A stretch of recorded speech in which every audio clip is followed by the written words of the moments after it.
Today we are going to discuss about another important physical quantity that is called capacitance or capacity. It is denoted by the letter C. The ability of a conductor to store electric charges is known as capacitance. Ability of any conductor to store electric charges is called capacitance. So let us take a conductor of any shape. Here I am taking a plate, a conducting plate, and I am giving certain amount of charge, and this charge given will rise the potential of this conductor by an amount V. So as soon as I give the charges, there will be an electric field created in the surrounding region. Now, what is potential? The potential is the amount of work done to bring a unit charge from infinity to the surface of the conductor. So, with respect to the infinity where potential is supposed to be zero, the surface of the conductor has a potential, and the reason behind that potential is the charge given. More charge given, more will be the potential rise. Less charge given, less will be the potential rise.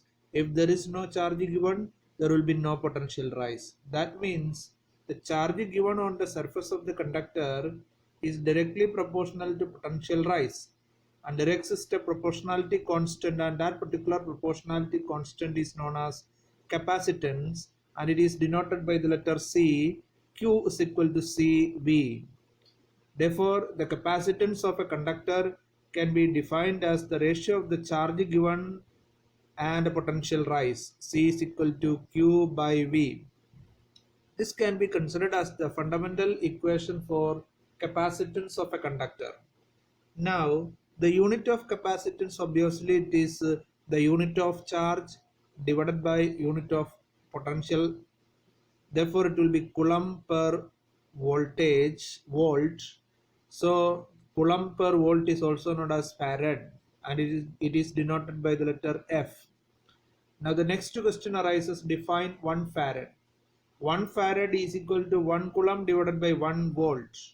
If 1 coulomb charge given on the surface of the conductor raises the potential by 1 volt, then the capacity of that conductor is said to be 1 farad.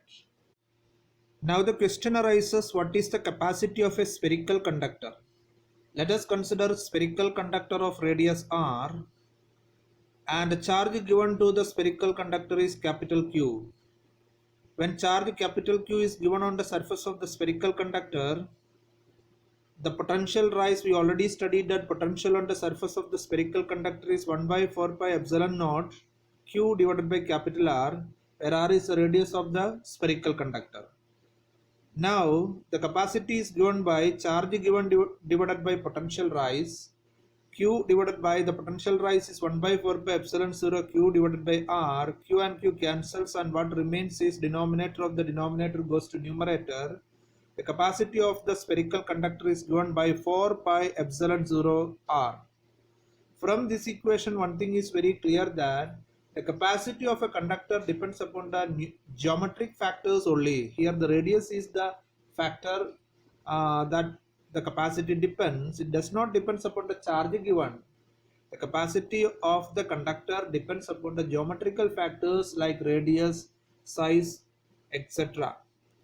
Now, let us consider this particular conductor is placed in a dielectric medium of relative permittivity epsilon r. If it is placed in a dielectric medium of relative permittivity epsilon r or absolute permittivity epsilon, the capacity is given by C medium is equal to 4 pi epsilon r, where epsilon is the absolute permittivity of the given medium. And we already studied that the relation between absolute permittivity and relative permittivity, epsilon is equal to epsilon 0 times epsilon r. Let us substitute that. We will be getting Cm is equal to 4 pi epsilon 0 epsilon r into capital R. So this will be the capacity or capacitance of the given spherical conductor when it is placed in a dielectric medium of relative permittivity epsilon r. Now it is very clear that epsilon r is always greater than 1. Since epsilon r is always greater than 1, C medium, the capacity of the conductor inside a medium, is greater than C vacuum, the capacity of the given conductor when it is placed in air or vacuum. Now the question arises, why the capacity increases when it is placed in a dielectric medium? We already studied the potential is inversely proportional to relative permittivity or dielectric constant. So as the dielectric constant increases, since the potential is inversely proportional to dielectric constant, the potential on the surface of the conductor decreases. As the potential on the surface of the conductor decreases, the capacity increases, because general equation for capacity is C is equal to Q by V. As V decreases, the capacity increases. So that is why when a given conductor is placed in a dielectric medium, its capacity increases. Now the next statement you can read here, the capacity of a single isolated conductor is limited. The capacity of a single isolated conductor is very small. It can store charges, but there is a limit. As it stores more and more charges, the electric field created in the surrounding medium will cause dielectric or dipole breakdown, and the charges start leak to the surrounding medium. So that means there is a limit for adding charges on the conductor. So this is a spherical conductor, as we discussed. As I am adding more and more charges, what happens? As it acquires more and more charges, the electric field created in the surrounding region is strong enough to cause the dipole breakdown or dielectric breakdown in the surrounding medium. As it happens, the charge will not stay here, the charge will leak to the atmosphere. So that means there is a limit to give electric charges to a conductor. So we cannot store more charges in an isolated conductor. A single isolated conductor cannot store more charges. The charge storing capacity of a single isolated conductor is limited, as we discussed. So we have to increase the charge storing capacity of this particular single isolated conductor. In order to do that, we will be keeping another conductor in the vicinity of the first conductor. So this parallel plate arrangement helps to increase the capacity of the conductor. So if I am taking a single isolated conductor alone, let Q is the charge given on the surface of the conductor, and that results a potential rise V. Then the capacity is given by C is equal to Q by V. According to the definition of the capacity, charge given divided by potential rise is the capacitance. Now, when I place another conductor in the vicinity of the first conductor, say at a distance D, then what happens? Electrostatic induction takes place. Due to the presence of these charges, the nearer end of this conductor B acquire opposite charges. So our free electrons will be shifting to the nearer end of the conductor B, and positive charge will be shifting to the farther end of the conductor. Now very carefully listen. In this arrangement, the new capacity is given by C dash is equal to Q divided by V minus plus V plus. Now what is V? V is the original potential of this particular plate, and V minus is this charge distribution create a potential over here. As we studied, any charge or charge distribution creates a potential at a distance D. V minus is the potential created by the negative charge distribution, and V plus is the potential created by the positive charge distribution. Now very carefully listen. The negative charges are little closer to the conductor A than the positive charges. Therefore, potential created by the negative charge distribution is slightly higher than potential created by the positive charge distribution. Therefore, V minus is greater than V plus. That means this denominator decreases because V minus is greater than V plus. Therefore, altogether V minus plus V plus, the denominator decreases. Denominator decreases means numerator increases. That means capacity with the presence of another parallel plate greater than capacity without the presence of another parallel plate. So that means presence of another parallel plate or presence of another conductor increases the capacity of the system by effectively reduces the potential of the system. Now let us earth the farther and for a while. When I earth the farther and for a while, what happens? The electrons will come from the ground and nullifies these positive charges. Actually, what is positive charges? Positive charges means deficiency of electron.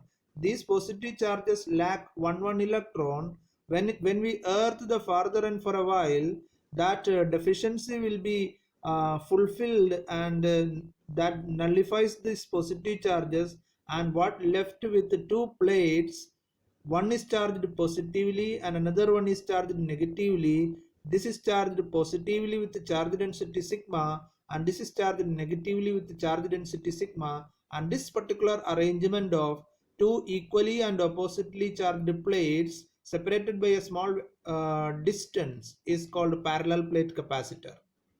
Now very carefully listen. When the positive charges are not here, this particular V plus is not here. When this particular V plus is not here, then the denominator decreases further. When denominator decreases further, the capacity increases further. So that means if the second plate is earthed, the capacity of the parallel plate capacitor increases. Now we are going to study mathematically what is the expression for capacity of a parallel plate capacitor. So we already studied there are two plates. One is charged positively with the charge density sigma. Second one is charged negatively with the charge density sigma, minus sigma.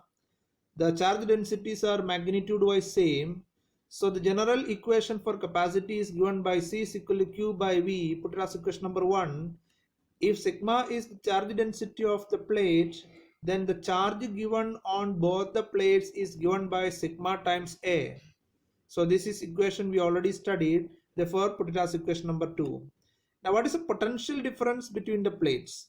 There exists a potential difference between the plate because this is positively charged plate and this is negatively charged plate. Obviously, there exists a potential difference between the plate.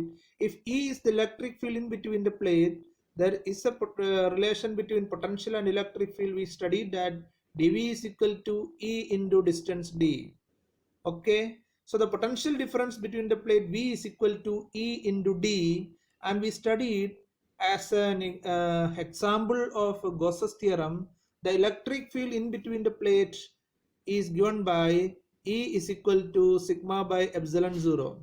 The electric field in between equally and oppositely charged plate is given by sigma by epsilon 0, and that result I am taking here as equation number 4. So if I am substituting 4 in 3, I will be getting potential difference between the plate as sigma by epsilon 0 times d, because E is equal to sigma by epsilon 0. So put as equation number 5. Now what we want to do is we want to substitute equation number 2, that is charge in terms of charge density and the potential in terms of charge density, that is equation number 5, 2 and 5 in equation number 1. If I am substituting 2 and 5 in equation number 1, what I will be getting is C is equal to sigma A, instead of Q I will be substituting sigma A divided by sigma by epsilon 0 into D. Sigma cancels, denominator of the denominator epsilon 0 goes up, therefore C is equal to epsilon 0 A by D. So this equation gives the capacity of a parallel plate capacitor, air cored capacitor. Air cored capacitor means the interior is not filled with any dielectric medium, the interior is air only. Now you can see what are the dependence of capacity. The capacity depends upon the area of cross section. More the area of cross section, more will be the capacity. Second one, capacity inversely proportional to distance between the plates. If the distance between the plate increases, capacity decreases. Here also you can see that the capacity of the capacitor depends upon the geometrical factors only, like area, distance between the plates, etc. So the capacity is the property of a conductor or a system that depends upon the geometrical factors only. Okay, now let us imagine the medium in between the plate is filled with any dielectric. The medium in between the plate is filled with any dielectric of relative permittivity epsilon r. Then the equation for capacity is given by Cm. Cm means the capacity with the medium in between the plate. So epsilon 0 will be replaced by epsilon 0 epsilon r as we do always. Therefore Cm is equal to epsilon 0 epsilon r A by D. So this is the general equation for capacity of a parallel plate capacitor. Let us assume that the capacitor is air cored capacitor, then epsilon r is equal to 1. For an air cored capacitor, epsilon r is equal to 1, then we will be getting this equation C is equal to epsilon 0 A by D. If the core of the capacitor is filled with any other dielectric medium, then epsilon r greater than 1. If epsilon r greater than 1 for any other medium, then what happens? Cm, capacity of the capacitor with any dielectric medium in between the plates, is greater than capacity of the same capacitor with air in between the plates. So increase the introduction of a dielectric medium in between the plates increases the capacity of the capacitor. So in order to increase the capacity of the capacitor, we have to do three things. Number one, area should be increased. Number two, the distance between the plates should be decreased. Number three, we have to introduce any dielectric medium in between the plates of the capacitor.